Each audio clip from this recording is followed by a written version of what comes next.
So India's startup scene is absolutely on fire, right? But, even the best ideas need some fuel to really get off the ground. So, what if the government decided to step in with a massive injection of cash? Well, guess what? They're doing exactly that.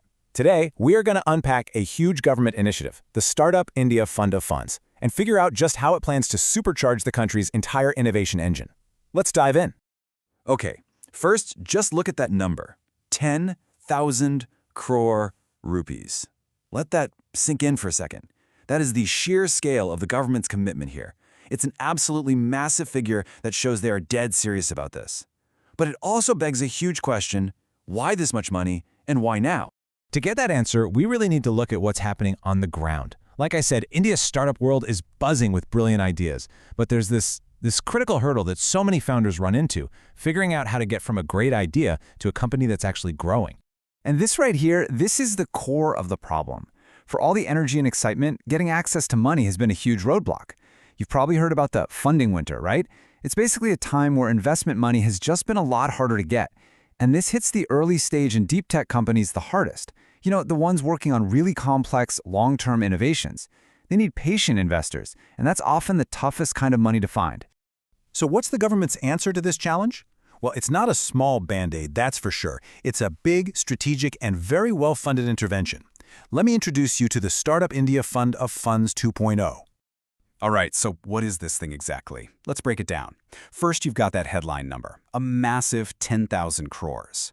Now, and this is key, this isn't a totally new idea. It's actually version 2.0, and it's building on the success of the first one that launched back in 2016.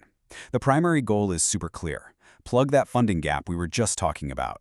And the whole thing is managed by SIDBI, the Small Industries Development Bank of India, who, really knows their stuff in this area. Now here's where things get really interesting and, frankly, pretty clever. The government isn't just cutting checks directly to startups. The way they do it is much more subtle, and it's designed to bring in the pros. I absolutely love this analogy because it explains the strategy perfectly.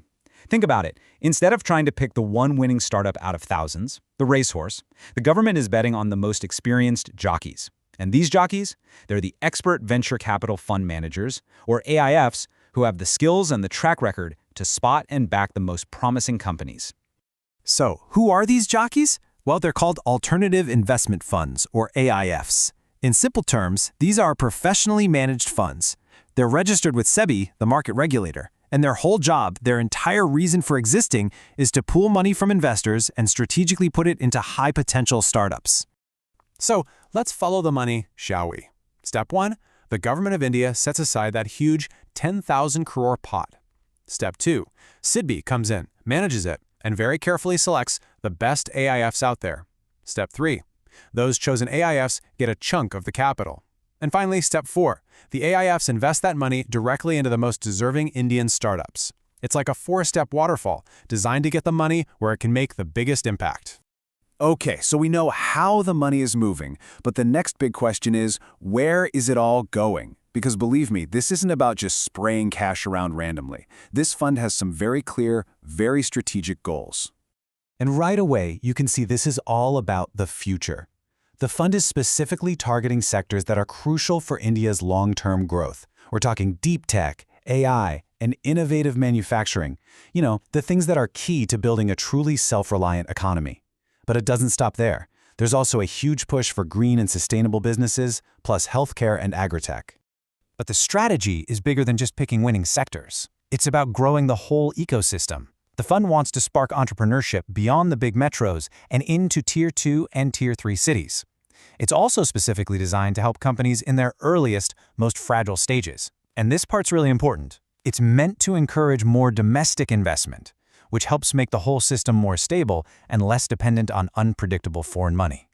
So, when you put all of these pieces together, the how, the where, the why, you start to see that this is about way more than just funding a few startups. This is really about trying to shape the economic future of the entire country. Ultimately, the big vision here is nothing short of economic transformation. By pouring fuel on these innovative companies, the fund aims to create a ton of high-quality jobs. It's about boosting our own manufacturing, building startups that can compete on the world stage, and really cementing India's reputation as a top-tier global hub for innovation. So all of this leaves us with a really fascinating question to think about. With all this capital flowing into things like AI, green tech, and healthcare, what kind of breakthrough do you think could come out of this? Which single innovation powered by this fund do you think has the potential to truly change India?